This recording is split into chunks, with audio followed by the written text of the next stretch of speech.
Hey, welcome to our podcast. We're four friends from literally around the world, and we have 200 years of ministry experience between us. I have about 10 of those. The rest of these guys, they've been alive a lot longer, so you've got to put up with that. We with our podcast, so often we do it on Zoom, but we've got the privilege right now of doing it live and being present. Steve Johnson, Bill Ankerberg, John Van Denter, all the way from Stockholm, Sweden. We're going to start out today talking about staff relationships and how you fire, and then at times if you have to, or how you hire, and then at times how do you have to fire if that comes up. So I'm going to toss to Bill Ankerberg first. What's some advice you have for us on those topics? Well, I think the most important thing about hiring is the best time to let somebody go is before you hire them. So be careful that you're really getting the right person, the right people in, and I think that means you go through some testing. And a lot of times for higher ministry positions, a lot of us knew Jerry Dahl, for years, and we would have Jerry run through and do a psychological evaluation and different kinds of testing, and then look at how compatible they were with the rest of the staff. Because sometimes I think people just rush into hiring and really learn to regret that. John, how is it in Sweden and with New Life when you were seeking to hire staff? Well, I mean, first of all, it's not like here. There's another culture of easily hiring anyone because there's really just no finances available. So, And a limited candidate pool too, right? of course, yeah. I mean, and so from our perspective, as we started planting churches and starting off, all of our staff here was all voluntarily staffed, and so no one of us was paid for years and years. And then maybe you would come to a place where you could hire someone for 20% or 25 and growing that. Um, but that's also there was very low wages. So actually, the people that were actually in the end hired, those were the people that proven their faithfulness, that proven they were hard workers. They were people that finally we could actually say we want to honor you. We want to honor them all the time, but now we have some resources to actually give you something for all the ministry that you're doing. So oftentimes you would be hiring people that had volunteered successfully over a period of time and then pay them what you could. Yeah, and we would never get anyone from outside. Always from within. Have grown up, discipled, have multiplied disciples, grown into leadership. So I cannot really remember, really hiring people from outside. If we had done that in a few cases, it was absolutely no success. Well, how about you? Is it the same with you and starting with like looking into the volunteers, the volunteer pool for people? You know, while I was the lead pastor at Woodridge, all but two staff people, we grew up from within, and I was one of them. So, because I was the initial hire. So almost everybody had been someone who we found or discovered who was already connected with Aspen Grove or with Woodridge. What I liked about that was we knew their character. We had some demonstration of how they used their gifts and talents, and we knew that there was, already a desire and fit to be with us. I was I heard this last week, a talk from a pastor, and he was telling a story of trying to find a church. And it was like, sending out resumes to all these churches, falling in love with different churches, finally he lands one. But it was really, you could just tell by the way he was describing it, it wasn't like, oh, I feel desperately committed to work and serve here. It was more, I need a job. And And I think that can be problematic. Steve, what's your experience been like? Well, while I was in college, I was an interim pastor of a church for a couple of years. And In then, college. That's a big story right there. well, No. um, in eastern Wisconsin, Yeah. there weren't any real options. Okay. And so, and that was a good experience for me. I learned and I grew, but the first church plant, I was one of the people who was cheap enough to be hired. And so this was 1979 and the end of that year, and it was $7,000 a year, including benefits and expenses. And they couldn't find anybody else that would work for that. I remember Paul telling me that he didn't think that this was something that I probably should do because this interim pastor role ended up becoming an offer for a it turned into be a wonderful church family. But um and then I go down in history as the worst church planter of all time because Oh, I know it. nobody came to the first service. So I wasn't even worth the $7,000. That was rally day, right? Yeah. Nobody. Yeah. But I think that that was just an eye opener where I think my wife and I really felt crushed, and we didn't have enough money or anything else to make any other choices. And we did feel called because the other church offered us a parsonage and $18,000, and this was just straight 7,000. And yet the Holy Spirit had impressed upon me that we should do that. My wife was just into whatever she was going to trust God and trust me, and out of that, some other churches were started. So that was a good thing. How about for hiring people, though? What was your, You know, if we're being real honest, I'm really not very good at very many things. I'm a terrible optimist. I don't know if that That's okay. does it right. I'm way too optimistic. I think that if I can do something, anybody can do it. And so if I found a person that they were willing, then oftentimes I overestimated their abilities. And many times the people didn't have a lot of experience. And that just was very difficult. And I know that I was responsible for hurting this one couple just in a terrible way. Had gone back to seminary, graduated at 41, and I had him work, and I kept on giving him um, extensions on the growth and development that he was going to need to have. And eventually, we just needed to end that. That's a really good point. So sometimes we think we're doing people a favor to give them a job, but if they're not really ready and prepared for it, we could actually be causing damage for them. Yeah, and the hurt that I caused, it's one of my biggest regrets in ministry.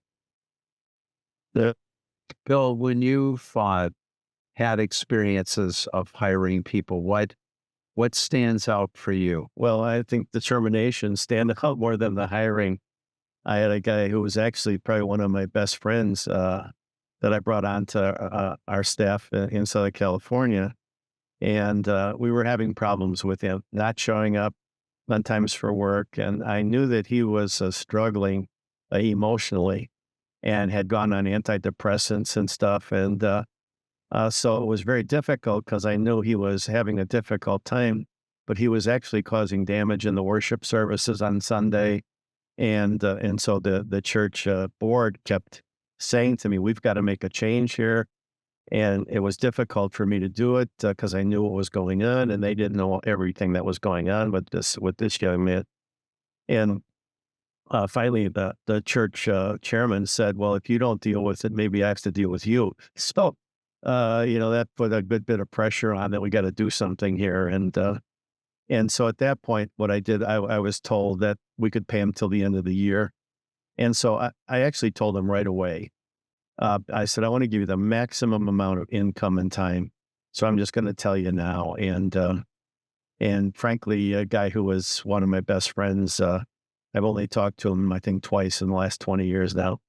because he's still upset about everything. So that's one of the hard parts, I think. Yeah. Um, Yeah, it's really hard when you have to end those relationships. And I don't think there's a good way to do it. You know, you can, I would say the only thing you can do it is if you are honest and if you can be generous, Yeah. that, that those are things you can do.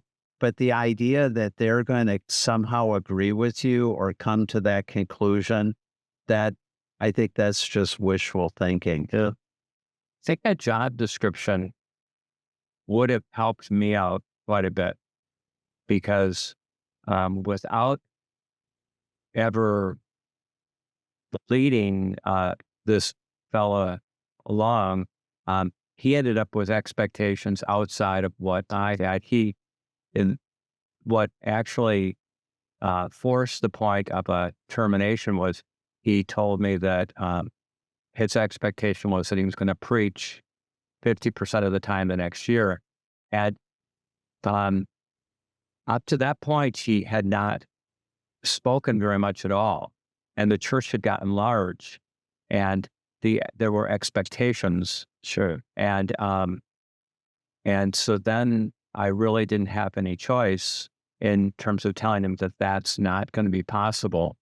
And so I think if I would have been really clear in a job description of what you are going to do and what you aren't, because back during this time, the expectation for me was that I would speak 48 weeks a year.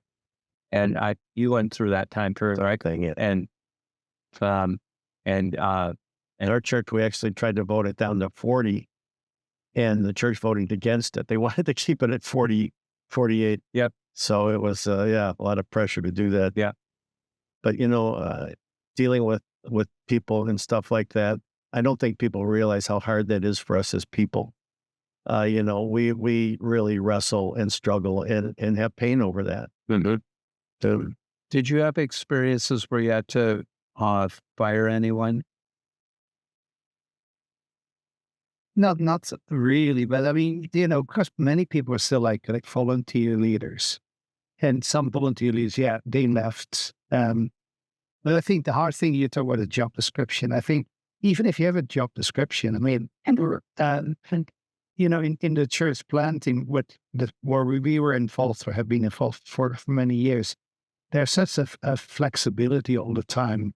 So it was really hard to have like set roles because we might decide, okay, we're going to start a new church, and so who's going to go? And so people would be, they would have other ambitions and longing to be part of that vision, and they would disappear. So even like a job description wouldn't really work because we had to readjust again and again and again and again, depending on the dynamics of the church. And then also, I think one of my big weaknesses was actually to help, to evaluate whether people would stick to their job description. Right. And so what do you do then with people when they don't? And they have gotten into fields where they were not hired for, but that God uses them in anyway. It's a little bit like, the early deacons, two of them went as evangelists, and everyone was wondering probably, where are they? They're supposed to be deacons in the church. They're a little bit of that. I think that there was a lot of tension. Yeah, and do you just go with that, but then you have other work that you actually need to get done? Yes, and then it comes back to a few or myself. Because, I mean, one of the things also is like you want to release as many leaders as possible. Yeah. I mean, I would preach,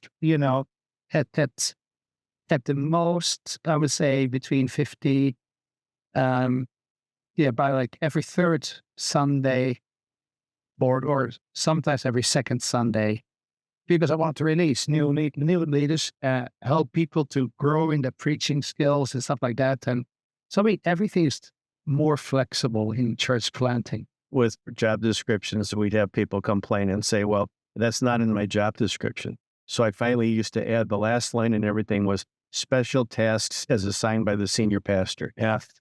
So I could say, go reread number 14 in your job description. I've thought at times if I ever wrote a book, I'd title it we work weekends and you need to lift 50 pounds because everyone has to carry chairs around and set up and, do that kind of work in addition to the other work that goes. Talk about how we've each kind of been in for 50 years. And I think one of the most difficult things sometimes for us is it's every weekend of your life. People don't realize what that's like, because you're on a whole different schedule than the rest of the world. Yeah, and that we need to have some sympathy for workers because they do work, like at Woodridge, we do a Saturday night service, 3 Sunday morning services. It's not even just that it's Sunday morning. One of our sites only has one service, and whenever I go there, it feels like a spa day. It's just doing it one time. Well, maybe as we wrap this up too, if you are a staff person, serve with loyalty and commitment. Yeah. And if you find you can't do that, be honest. Be honest that this isn't working for me. It's much better if you do that. If you find yourself thinking you should be doing your boss's work, then it's probably not the time for you to continue to stay there because you can become a problem for the church, really a spiritual problem. You can break the unity of the church by doing that. And if you are a lead pastor, if you're responsible for hiring and firing, make sure you're treating your employees with grace and love and with honesty. And remember too that that what you get done is important, but who you are together as a group is just as important. And oftentimes I found that our church would actually grow and see more evangelism and discipleship happen when we focus on maintaining the unity and love and commitment together as a staff. So those are some advice points I'd make. Any closing advice points? And what you're saying, there are times with staff people I've had that they say, well, this job just isn't working for me. And I say, what would it take to make this job work for you? And what I'm saying is, if you are on staff, come and talk to us as a pastor and just tell us it's not working. And let's talk about how we can make this work for you. Any closing thoughts? Yes, if you are frustrated in the job that you have and you want to stay in ministry, just realize that if you resign or if you push it to the point where you're going to be fired and now you're out looking for a job without having a job, it's very, very difficult to find a job. Is that Not a good decision. Yeah. not a good decision? And so, one of the things that my son, who's a pastor right now, he had a person who was a part of his staff who went off to try to church plant. The church plant didn't work. So my son hired him back to speak, I think, every 6 weeks, and then no other real responsibility. But what he did is he said, you can say that you work for me at this church so that when your resume is being considered, and he just maybe wasn't cut out to be a church planter. That's a whole unique thing, but don't just get up and leave because it's very difficult. Well, good words. Hey, whenever you're watching this, if you go to the Woodridge website for the weekend of March 7th and 8th, all of us will be speaking at one of the services. So John is kicking us off on Saturday night. I'm doing the 8:30 service. It's daylight savings time, so it's the 7:30 a.m. service. Phil's taking 9:30 and Steve's closing it out at 10:45. And we're all bringing messages that are kind of like life messages for us to share. So go back and check those out. Thanks for listening.